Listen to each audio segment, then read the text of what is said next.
Seattle, Washington. The year is 1897. At dawn, the harbor is already crowded. Steamships move slowly through the fog. Dock workers shout across wooden piers. And along the waterfront, something unusual is happening. Crowds are gathering. Hundreds of people push toward the docks. Then someone shouts a single word: gold. A ship has arrived from Alaska. Its passengers are carrying sacks filled with shining yellow metal. Real gold. Within hours, newspapers across the city print the same headline: Gold discovered in the Klondike. And almost overnight, Seattle becomes the starting point for one of the greatest gold rushes in history.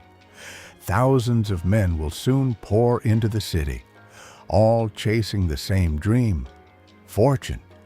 But before they reach the frozen rivers of the north, their journey begins here, in Seattle. By the late 1800s, Seattle is still a relatively young city, but its growth is already accelerating. Only a few decades earlier, this area was mostly wilderness, dense forests stretching down to the cold waters of Puget Sound.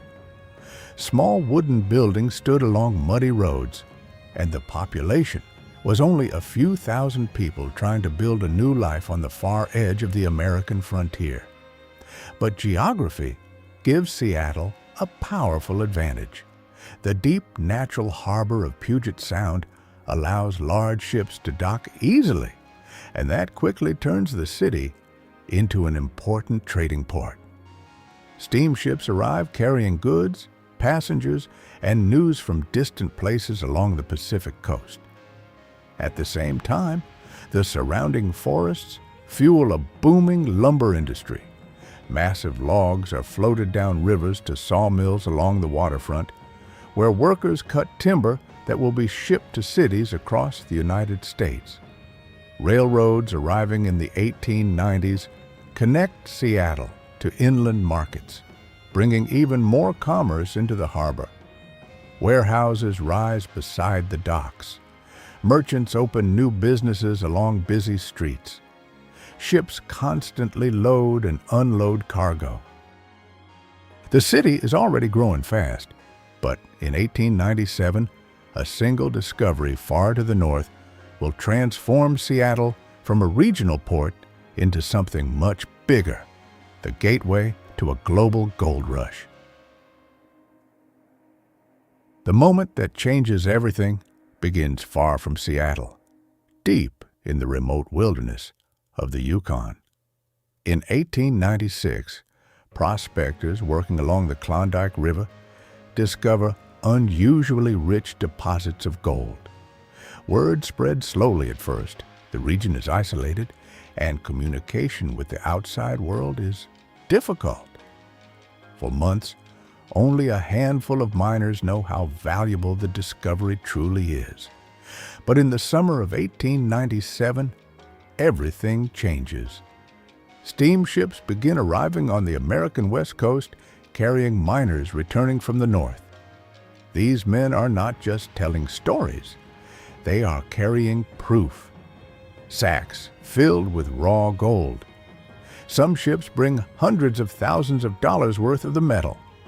Newspapers immediately seize the story. Headlines explode across the front pages. Photographs show piles of gold displayed on tables and in sacks, carried by exhausted miners. The message spreads across the country almost overnight.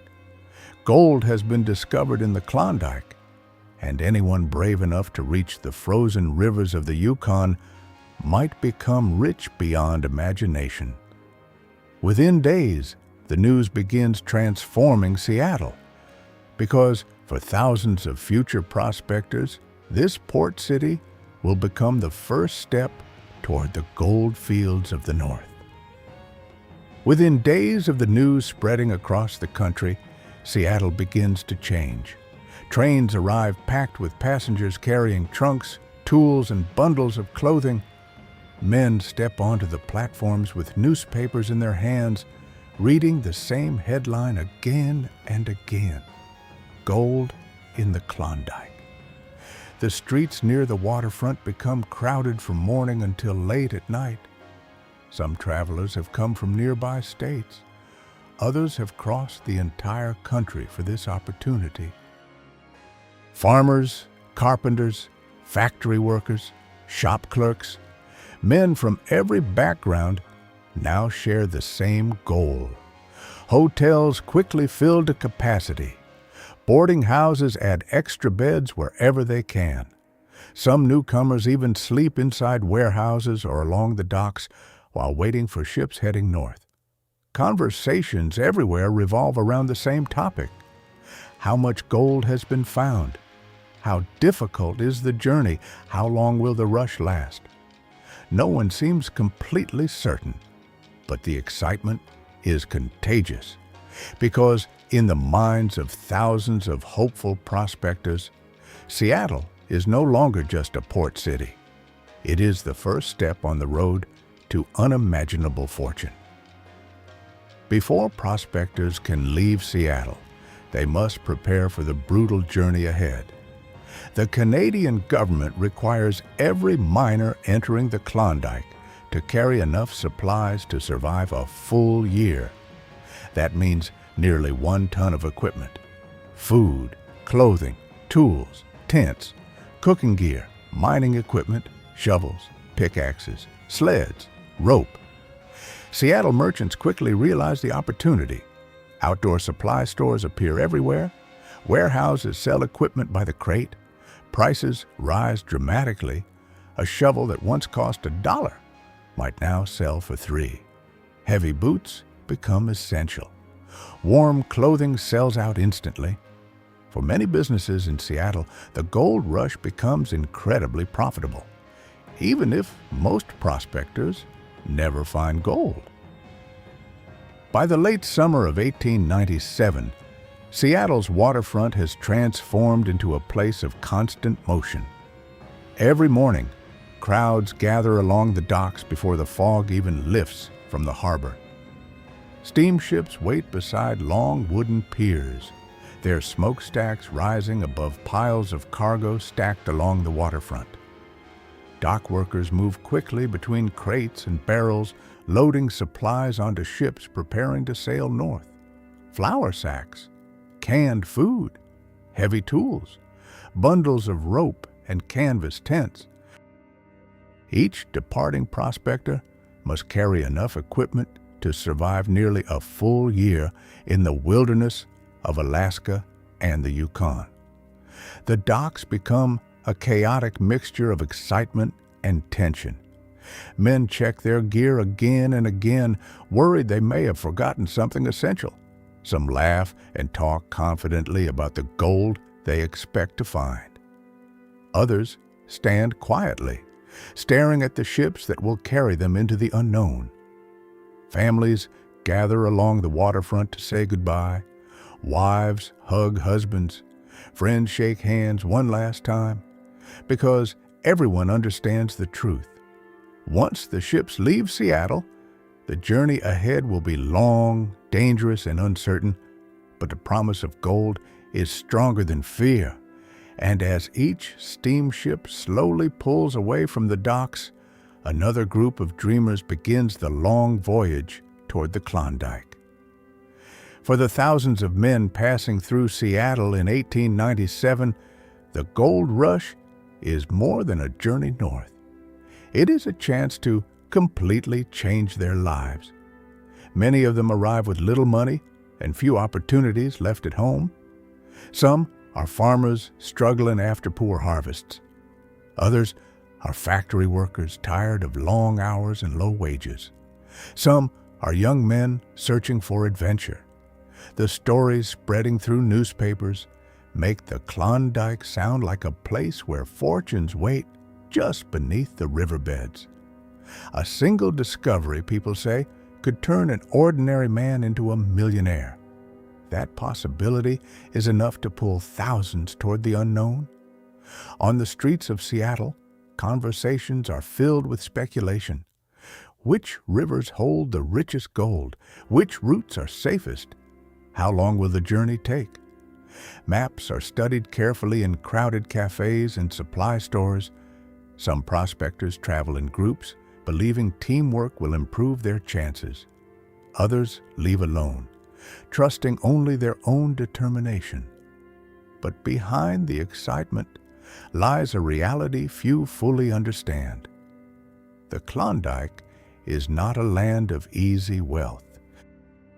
It is a brutal wilderness of frozen rivers, steep mountain passes, and endless labor. Only a small number of prospectors will ever find significant gold, yet hope is stronger than caution. And in Seattle's crowded docks and busy streets, that hope continues pushing thousands of men toward the ships waiting to carry them north. By the end of 1897, Seattle begins to change at a speed few residents have ever seen before. What was once a busy but manageable port city suddenly becomes the center of a massive movement of people, money, and ambition. Every week, more ships arrive in the harbor, bringing new waves of hopeful prospectors from across the United States and even from Europe. The waterfront becomes the most crowded part of the city. Piers are packed with cargo, crates, and equipment waiting to be loaded onto steamships heading north.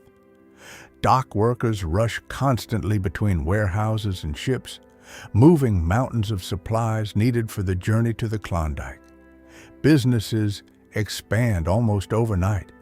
Hotels add new rooms, restaurants stay open late, and entire streets become filled with outfitters selling mining equipment and cold weather gear. Store windows display shovels, axes, sleds, heavy coats, and boots designed for the brutal northern climate. Newspapers print daily stories about fortunes found in the gold fields. Fueling even greater excitement, investors begin funding larger expeditions, while shipping companies schedule more voyages to Alaska and the Yukon. Seattle quickly realizes something important. It may not be where the gold is found, but it has become the place where the gold rush truly begins. And with every ship that departs the harbor, the city grows richer, busier, and more important than ever before. By the time the Klondike Gold Rush reaches its peak, Seattle is no longer the same city it was only months earlier.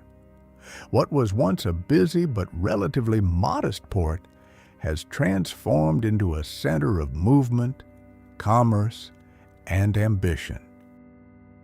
The waterfront is constantly active. Steamships arrive and depart almost every day, carrying thousands of hopeful prospectors toward the distant north. Warehouses along the docks are packed with equipment and supplies. Crates of food, tools, and clothing are stacked high as merchants rush to meet the endless demand. Businesses across the city are thriving. Hotels expand to house the constant wave of travelers. Restaurants stay open late to serve crowds of miners preparing for the long journey ahead. Banks handle growing amounts of money as investors and prospectors move their savings into new ventures. Seattle's merchants quickly understand something important. Even if most miners never find gold in the Klondike, the city itself is becoming richer. Shipping companies earn profits from every voyage. Stores sell thousands of dollars worth of equipment. Railroads carry supplies arriving from across the country. In many ways, the real gold rush is happening right here in Seattle. The city becomes known across America as the gateway to the Klondike. And that reputation changes its future forever. Because long after the gold rush fades, the infrastructure, businesses, and global connections created during this explosive period will continue to shape Seattle's growth for decades to come. As the first years of the gold rush pass, reality slowly replaces the excitement that once filled the streets of Seattle. Many prospectors who traveled north return with little or nothing. The journey to the Klondike proves far more difficult than the newspapers once promised. Harsh winters, dangerous mountain passes, and exhausting labor defeat thousands of dreamers. Yet for Seattle, the story ends very differently. The city keeps the momentum created by the rush. Shipping companies grow stronger, banks expand, warehouses, hotels, and businesses continue operating at a larger scale than ever before. Seattle becomes the main commercial link between the United States and Alaska. Trade routes established during the gold rush remain active for years. What began as a temporary wave of fortune seekers ultimately transforms the city itself. The gold may have been in the Klondike, but one of the biggest winners of the gold rush was Seattle. What you've just seen is a historical reconstruction of Seattle during the Klondike Gold Rush of 1897, when the city became the main gateway for thousands of prospectors heading north in search of gold.